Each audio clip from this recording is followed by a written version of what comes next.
halip na mag-comment, nag-file sila ng manifestation at sinasabi nila na humingi sila ng permiso na hindi nila po pwedeng i-represent ang mga respondents, Lucas Bersamin, si PNP Chief Marvel, Secretary Remulla at si General Torre.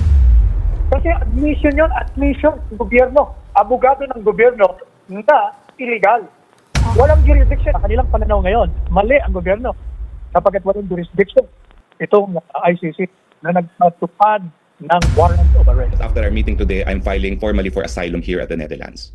As soon as my application of asylum is received, I do have the rights to non-refuma. Inaasahan ko naman po na magdedesisyon ng Korte Suprema at susunod tayo sa desisyon ng Korte Suprema.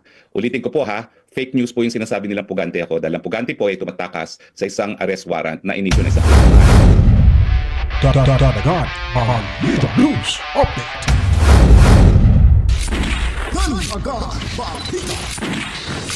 At sa amin, nakapag-harvest na kami.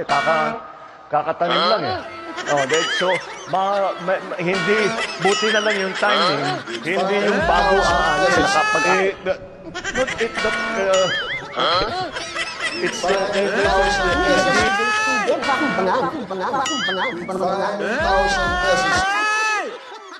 Hi, Mel. Or should I say Meldinario? Sama-sama tayo. Babago mo. Yun, maging Meldinario.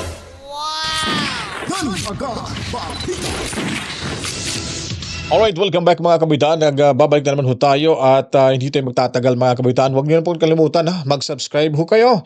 Pindutin ang notification bell at i-share niyo po paliguan ng maraming likes, komento. Huwag niyo pong i-skip yung ads dahil yan po ay nakakatulong ho sa atin. At pasasalamatan natin yung 55,211 subscribers.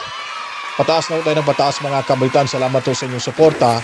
At ngayon po ay pag-uusapan ho natin itong panibagong impormasyon na ating kalap ho mga kabalitaan at kakamustahin ho natin itong mga balita ho sa mainstream media at ayon pa ho na ang Office of Solicitor General tumaging ipagtanggol ang pamahalaan sa habeas corpus petitions ng magkapatid na Duterte. At ito rin naman mga kabalitaan na nakausap po dito ating pakikinggan maya-maya ho na sabi nga rin dito na tumanggi sa habeas corpus petition ng mga Duterte para kay FPRRD mga kabalitaan itong si Solicitor General. Samtang si Harry Roque ay na-outsmart ho niya yung WADCOM. Ngayon po siya ay parang nag-apply na ata if I'm not mistaken para sa isang asylum dyan sa Netherlands mga kabalitaan. So hindi na ho tayo magtatagal at atin na hong panonoorin ang mga mainit pang mga balita ho, takbo ng politika sa ating bansa mga kabalitaan. Dante, kung umatras ang SOLGEN para ipagtanggol ang panig ng gobyerno dyan sa petisyon ng mga Duterte, sino ngayon ang kakatawan sa mga respondents dyan sa kaso?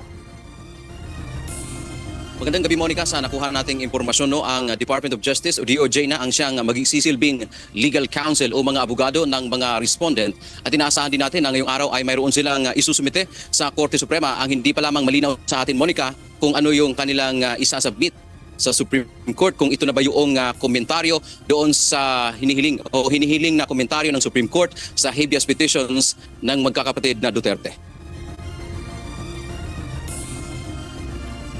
Unang naglabas ng impormasyon si dating Presidential Legal Counsel Salvador Panelo hinggil sa pag-atras o pagtanggi ng Office of the Solicitor General o OSG na irepresenta ang respondents sa Consolidated Habeas Corpus Petition na inihain ng mga anak ni dating Pangulong Rodrigo Duterte sa Korte Suprema noong nakaraang linggo. Hiniling ng magkapatid na Mayor Baste, Congressman Pulong Duterte at Kitty Duterte sa Korte na ibalik ang kanilang ama sa bansa at ito ay palayain. Sa halip na sumagot sa kautusan ng Korte hinggil sa petisyon, naghain kanina ng manifestation at motion ang OSG na nagsasabing ayaw nilang maging abogado ng pamahalaan o mga respondent.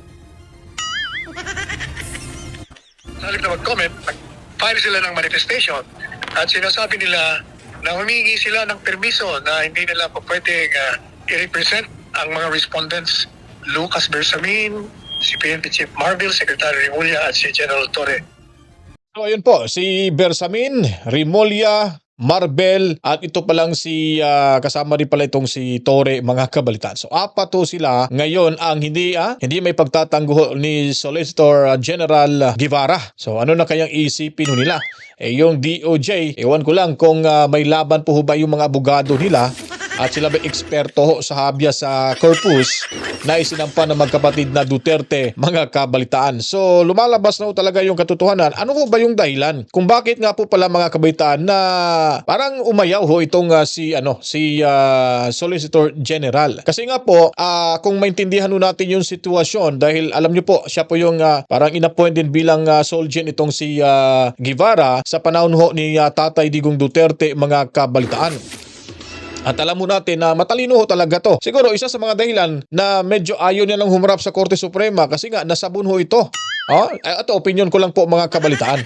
Nung question ho yung parang sa vice cam yata yun, mga kabalitaan, no, if I'm not mistaken, yung report ho na yun, yung oral arguments, talagang tinadtad ho doon si Solgen General na wala yung kanyang talino kasi nga nailagay siya sa alanganin dito ng mga hinampak, mga kabalitaan.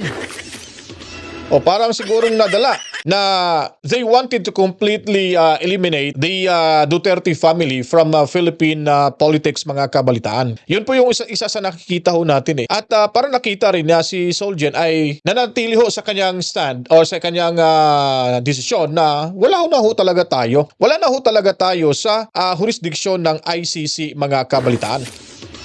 Kung lalabanan niya ito, mawawala yung kanyang prinsipyo at mapupuna ho siya ng taong bayan. Pangalawa po, at alam niya po na ang paniniwala ng karamihan ng mga eksperto, siguro ito rin paniniwala ni Solgen na sending Duterte to the Hague, mga kabaitaan, ay talagang makikita ho natin na will actually increase the support of the Duterte family, mga kabalitaan. So, posible ho na talagang ito yung isa sa nakikita ho natin dito. At hindi ho ito expect ni Bonget na ito pala yung mga nagiging reaksyon ng taong bayan ho sa ginagawa ho nila. At ito rin siguro malamang ang tinitingnan ni Solgen. Alam nyo kung bakit sending Duterte to the Hague, mga kabalitaan, will be a turning point in his political career, mga kabalitaan. So yun po ang hindi ho nila naintindihan. Kaya ayon, sabi ng mga mamamayan, sabi ng eksperto na the people will stand up against him at they will give the full support to the Duterte family, mga kabalitaan, lalo na ho kay BP Sara Duterte.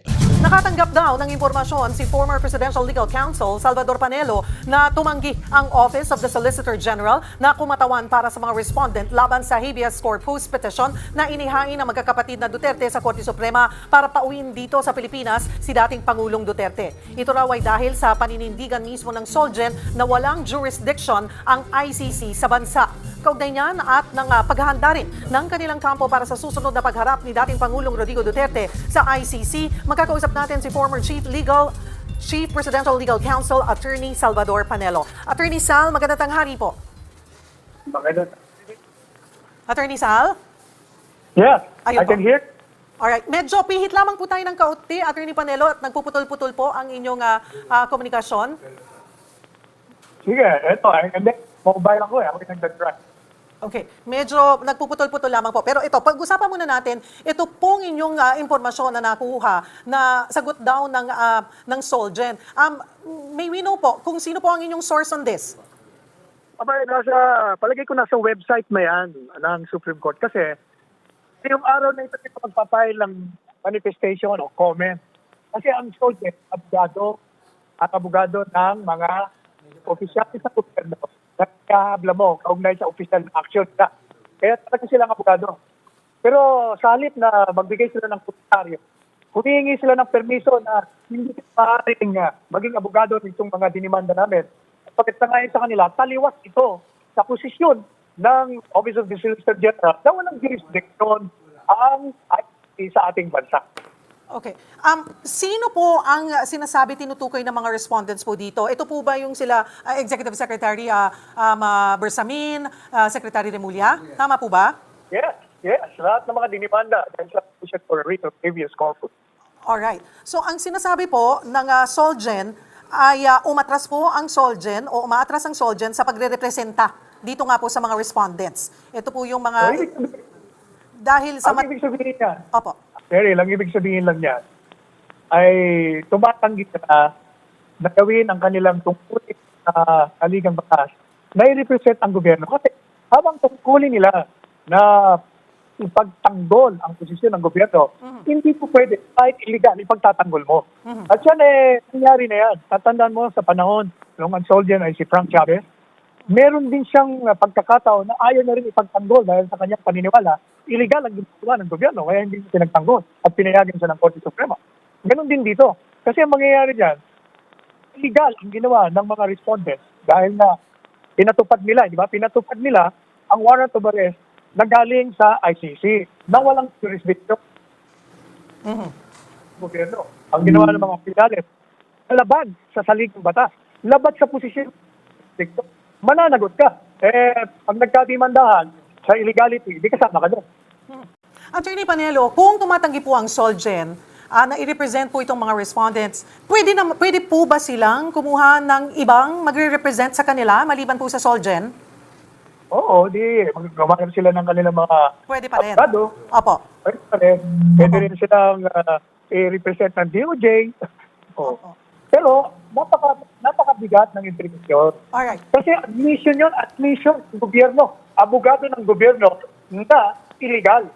Walang jurisdiction. Tama. Sabi mong walang jurisdiction. Di lahat ng ginawa ng dito sa atin at lahat ng ginawa ng gobyerno kapagtulong. Hindi lang kapagtulong ang ginawa nila. Pwede illegal din. Ayaw nilang maging bahagi. At pinagkakapurihan ng sapagkat habang binabaki ko ito, nakita natin ngayon na nangintigan siya. Sapagkat ang Solgen, yung mga abogado dyan, sila lamang ang mga kawani ng gobyerno ngayon na lantarang sinasabi na mali. Effectively, yun ang implication nun. Mali kayo dyan. Sapagkat walang jurisdiction. Attorney Panelo? Yes. Ayun po. Alright, sorry. Napuputol-putol po kayo ng pakonti-konti. So ngayon po, ang mangyayari ay sumagot ang Solgen. So kailangan sumagot ng isa-isa nitong mga respondents ngayon with their respective lawyers. Pwede namang isang abogado lang at sa kanila. Alright. Pero okay, may bigat, sabi nyo nga po, mabigat. Pero ano yung magiging implikasyon at bigat nitong in-release na statement po ng Solgen dito sa legalidad ngayon ng pagkakadakip ng International Criminal Court kay dating Pangulong Duterte? So, hindi ang implikasyon nun yan, yung mga sinabi namin dyan sa aming petisyon ay sinasangayunan ng abogado ng gobyerno na ang mandato ay ipagtanggol ang mga akto ng gobyerno. Sa kanilang pananaw ngayon, mali ang gobyerno sapagkat walang jurisdiction itong ICC na nagpatupad ng warrant of arrest. So tingin nyo po ay magkakaroon ito sa pagdidesisyon po ng Korte Suprema ay this is something that they would consider? Definitely. Kasi, siyempre, kung ikaw ang justice, lahat ng binigay sa iyo yung dokumento, pag-aaralan mo. Alright, so we're gonna wait for that, yung pong isyong yan. Puntahan ko muna po, Attorney Panelo. May update ho ba kayo kung ano na po ang susunod na hakbang ng kampo ng dating Pangulo para po sa next trial sa Setyembre? Meron ako kinuha ang pamilya, si Abogado Nicholas Kaufman, na isang veterano practice yan sa loob ng ITC. Ako ang magpaplano kung paanong depensa ang gagawin kahit Pangulong Rodrigo Duterte. Parte po ng ICC rules na dapat ibigay ng ICC prosecutors yung lahat ng hawak nilang ebidensya sa kampo po ni dating Pangulo para mapaghandaan ang trial. Gaano po ito kaimportante, Attorney Panelo? Siyempre, importante yung lahat ng mga dokumento. Pero unang-una, ang dapat kasi dyan, sila magproba ng kaso nila. Ang burden of proof palagi, pag hindi nila mapatunayan, kahit hindi ka magpatunayan, hindi absurd. Saka meanwhile, ang tingin ko dyan, tinitingnan ko kasi yung kanilang statute, maaaring maging batayan ni Presidente Duterte yung mga paglabag na ginawa ng ICC. Kasi sa kanilang batas, sinasabi doon na pag meron ka mandamento de arresto, kailangan ipadaan mo sa judicial authority ng bansa. At bansang yan, ating Pilipinas, hindi naman nila pinadaan ng warrant of arrest. Pinadaan nila sa pulis, sa Interpol. Interpol naman, nakiusap, pinagbigyan naman. Nakiusap na nga, pinagbigyan, kahit na illegal. So kaya, malabo talaga. Susubukan ba? Nakausap niyo na po ba si dating Pangulo? Nagkaroon na po ba kayo ng pagkakataon na makausap niyo sa telepono? Naku bawal naman yung telepono. Paano makakausap? Kailangan personal ka pumunta ro. At saka meron pang mga partners. Request ka pa, papa-accredit ka pa, kung abogado ka. Hindi pa. Pero kung pag-uusapan namin, kung anong gagawin, ever since pinag-usapan na namin yan. Alright. Kaya nga, hindi sa na inaresto siya. Inarap niya. Kapag mula sa wala kayong jurisdiction sa akin at sa bansang ito. Ever since na ang posisyon niya. Kaya hindi kataka-taka na hindi siya natakot at hinarap niya talaga ang hayat. Susubukan ho bang, would you know, or baka po nakausap nyo na rin si former ES Medaldea, na kung susubukan bang mag-file ng motion ng dating Pangulo for temporary release? Dahil na sinabi ko kanina, ang magiging batayan nga nila, illegal yung ginawa. Kaya under their own rules, pwedeng ground yun ng interim release. If there is a violation of the rights of the accused in the enforcement of a warrant of arrest, then it can be an effective ground for Duterte's interim. Pansamantalang, parang bail, parang piyansa. Base po dun sa pinadalang ICC diffusion request, nakasaad na nakonsulta po ang gobyerno ng ICC bago i-release yung warrant. Tingin nyo ho ba may nilabag ang administrasyon dito, lalo taliwas ito sa sinasabi po nila before? Hindi from the very start, di ba, sinasabi na nga natin. Noon, ever since, kung nag-interview, mas marami na, lahat ng gagawin ng na kontra sa posisyon na walang jurisdiction, pag ikay mag-cooperate, tumulong ka, maibigay ka ng kahit na ano, lalabag sa posisyon mo, illegal ang ginagawa mo kasi taliwas yan sa mga payag mo. Kaya bang mapauwi po ng Korte Suprema yung dating Pangulo kung katigan po ng Korte ang petition para sa writ of habeas corpus, Attorney Panelo? Of course. Sapagkat, ang pinag-uusapan dito, Sheryl, hindi yung sinasabi nila, wala nang jurisdiction, ang Supreme Court, wala na rito si Presidente Duterte, nasa Netherlands na. Ang issue ko, hindi jurisdiction ng ICC na. Pagdating doon sa issue ng pwede mo mong dalhin. Ang issue ay may jurisdiction sila dito sa gobyerno na gumawa ng illegal. Kaya may jurisdiction sila. Ang illegal na akto ng isang gobyerno, opisyalis ng gobyerno, ay hindi makakawala sila sa accountability sapagkat the illegal act follows it or them wherever it or they go. Kaya may jurisdiction. Lalong-lalo pa, inaamin pa ng gobyerno, ng abogadong gobyerno, na talagang walang jurisdiction o di illegal talaga may jurisdiction. Attorney Panelo, ikaklaro ko rin kasi may mga kumakalat po ngayon sa social media na kayo raw ang nagsabi na hindi totoong may ICC warrant. Fake news. Ayan, kaya daw ho umuwi si dating Pangulong Duterte dito. Ano po ang sagot nyo dyan? Nung sinabi ko na sinasabi ko maaaring i-consider na fake news, sapagkat, tingnan niyo mga interview. Unang-una, paano hindi magiging fake news yan? Hindi naman inaamin ng ICC. Hindi rin inaamin ng Special Prosecutor. Kasi sinasabi nila ng gobyerno na wala silang alam. O di fake news. But, alam nyo, si Presidente Duterte, gaya ng sinabi ko, mulat sa ball, hindi niya tatakasan yan. Kaya noon pa sinasabi nila, fake news, nandyan yan, hindi uurungan yan napagkat handa siya na harapin. Hindi ba? Ang dami pumipigil sa kanya sa Hong Kong, wag ka bumalik sa Pilipinas. Alam niya. Pero sabi niya, hindi, haharapin ko yan. Naninindigan ako. Wala akong ginawang kasalanan. Kung sa tingin niyo, kasalanan ko, di ko. Ganun ang prescription. So, immaterial lahat ang mga pinag-uusapan ng ICC. Ang importante sa kanya, maninindigan siya sa kanya mga posisyon bilang presidente. At saka ang katotohanan niyan, talaga naman politika dito si Shirley. Talaga namang tinarget na nila, pinagplanuhan na nila. Alam din ni Presidente Duterte yan. Sinasabi niya na rin pa, na talagang target niyo ako at ang anak ko. Hindi ako matitinag sa posisyon ko.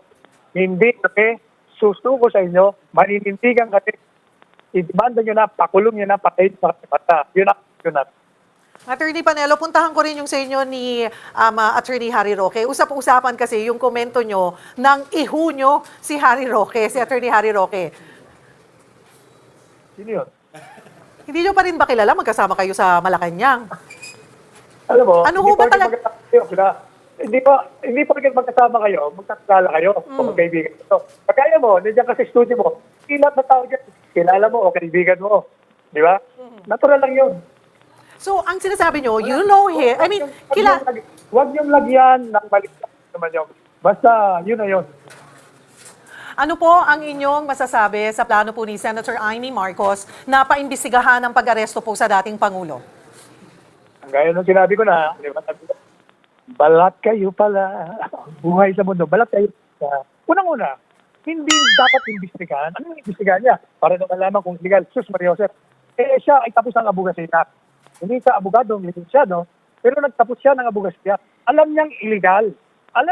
Katunayan nga, hindi siya kasama sa rally. Kasi hindi niya sikmura yung gano'n. Ano ba tawag mo doon? Di illegal. Kitang-kita na nga. Ano pang i-investigahan mo? Para malaman mo kung illegal. Kung baga, sobrang na, maliwanag pa sa isang araw na illegal nga.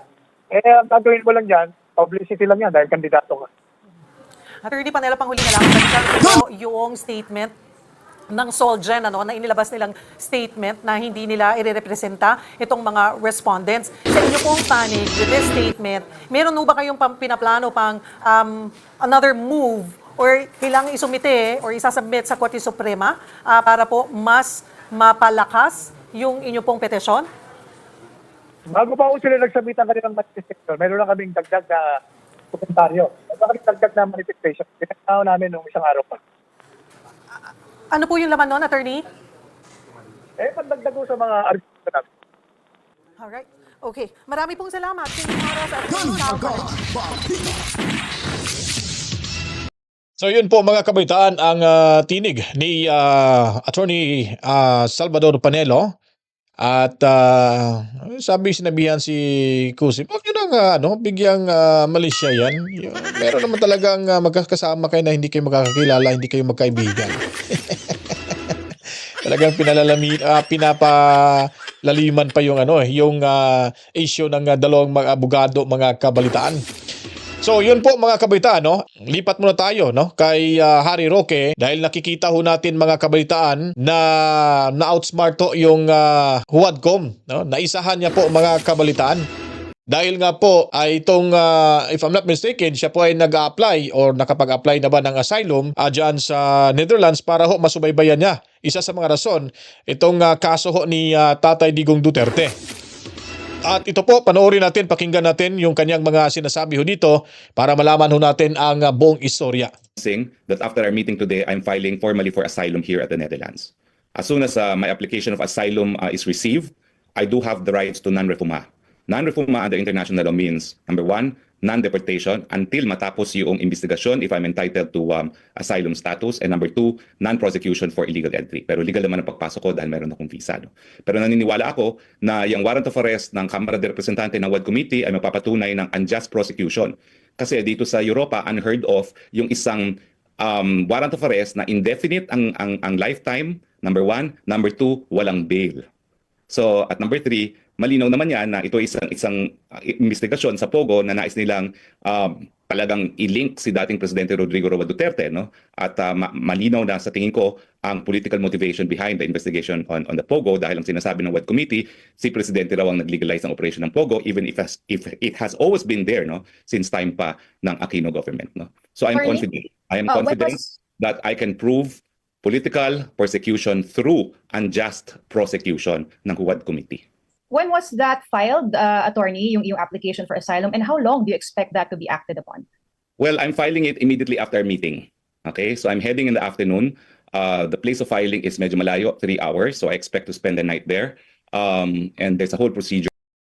Okay, so correction, siya pala ay mag-a-apply pa lang ho ng asylum ayon po sa sinasabi sa mga oras na ito. Pero ewan ko lang ngayon, this time sa pagre-record natin kung siya ba ay nakapag-apply na po ba mga kabalitaan. That I need to comply before they give me proof that I am an asylum seeker and a temporary residence in the Netherlands as soon as they receive my application for asylum. Okay. You came from Ano pong Dubai korte? po? I'm sorry? Sa Dutch courts po ito? Hindi, it's just the parang counterpart of the Commission on Immigration and Deportation. Ang tawag You nila came from Dubai, INS. attorney? Ano pong tawag, sir? Ano pong tawag? INS ang tawag, INS. Well, do you INS. have the complete name? O, ano ba yung complete name na yung INS? Sige, we'll just Google. Google na lang. Pero ibig sabihin, attorney, you came from Dubai as reported in the Philippines. Well, I don't have to answer that, please. Kanyang just said to Duterte supporters that they should also encourage you to come back to the Philippines and face the arrest warrant from the House of Representatives. Sir, what do you say to this? I cannot come home. I have to defend my president as a member of the list council of the ICC at The Hague. Yan naman po ay alam na ng lahat na sa mulat mula. Una po ako yung kauna-unang Pilipino na naging miyembro ng list council. Ngayon po, 5. 3 doon sa 5, 2 doon ay dati kong kasama. In fact, the 2 former partners are representing the victims. Kaya po kami naghiwa-hiwalaya sa law office. Yung 2 kong partners opted to represent the victims. And after my stint as spokes, of course, I said, I've already been advising the president on ICC even when I was spokes. And I can confirm that as early as 2019, I've been advising him on ICC matters. So, kinailangan po kami maghiwa-hiwalay as a law office and as legal partners. No? So, I'm sorry, I cannot come home. I have to defend my president. And as a follow-up to that, lang, no, my question, are you saying, attorney, that you are willing to face the case after this entire thing? Well, nakabinbin po ang aking petition sa Korte Suprema para ideklarang labag sa saligang batas yung investigasyon na ginagawa nila at walang basihan yung paghingi ng mga dokumentong hinihingi sa akin. Paulit-ulit ko naman pong sinasabi, hindi ko po tinatakasan yan. Inaasahan ko naman po na magdedesisyon ng Korte Suprema at susunod tayo sa desisyon ng Korte Suprema. Ulitin ko po ha, fake news po yung sinasabi nilang pugante ako dahil ang pugante po ay tumatakas sa isang arrest warrant na inisyu ng isang hukuman. Ang arrest warrant po ng inisyu ng Kongreso ay para lamang sa isang resource person para dumalo sa isang pagpupulong at sumiti ng mga dokumento. Wala po akong ginawang krimen na naging basihan para sa pag-issue ng warrant of arrest ng lehislatura. And before ko po ipasa kay Gretchen, I think she has a question. My final question is how the Vice President is also reacting to updates at home regarding additional names na involved daw sa reimbursement ng funds ng OVP. I've not had any opportunity to confer with her on this matter, pero consistent naman ang sinasabi niya, no? 125 in intelligence funds cannot be discussed publicly at nag-issue na po na ang qualified opinion ng COA. So ibig sabihin, everything was above board. Okay. Attorney, paano po kung mag-file ng extradition request ang Pilipinas para kayo po ay mapauwi? Well, I'm formally announcing that after our meeting today, I'm filing formally for asylum here at the Netherlands. As soon as my application of asylum is received, I do have the rights to non-refoulement. Non-refoulement under international law means, number one, non-deportation until matapos yung investigasyon if I'm entitled to asylum status, and number two, non-prosecution for illegal entry. Pero legal naman ang pagpasok ko dahil meron akong visa. No? Pero naniniwala ako na yung warrant of arrest ng Kamara de Representante ng WAD Committee ay magpapatunay ng unjust prosecution. Kasi dito sa Europa, unheard of yung isang warrant of arrest na indefinite ang lifetime, number one. Number two, walang bail. So, at number three, malinaw naman yan na ito isang investigasyon sa Pogo na nais nilang talagang i-link si dating Presidente Rodrigo Roa Duterte, no? At malinaw na sa tingin ko ang political motivation behind the investigation on the Pogo dahil ang sinasabi ng WAD Committee, si Presidente raw ang nag-legalize ng operation ng Pogo even if it has always been there, no? Since time pa ng Aquino government, no? So I'm confident. That I can prove political persecution through unjust prosecution ng WAD Committee. Ito po yung masasabi natin dito mga kabaitaan. Kailangan talaga may managuto sa ginawang pagkidnap po nila kay Tatay Digong Duterte in which hindi ho nila sinusunod yung due process. Delikado ho mga kapitan because eventually pay the price for his stupidity and arrogance mga kabalitaan. So yun po yung magiging komento ho natin dyan dahil nga po ay marami na hong hindi nagkakagusto sa pangyayari ngayon at yung taong bayan ay nagagalit na ho mga kabalitaan. Alright mga kapitan, kung nagustuhan niyo po itong video ito, share niyo na para malaman ng karamihan. At ako po yung magpapaalala, matsalam ho sa mga kapatid nating Muslim and of course ating mga OFW at kay Mami Rose Daliberding dyan sa Cebu at sa mga nanonood natin, mga silent viewers natin at 55,211 subscribers. Maraming salamat sa suporta sa inyong lahat na mga kabalitaan. Ako po yung magpapaalam na. Matsalam again. To God be the glory. Mwah mwah. Chip chip. Peace out.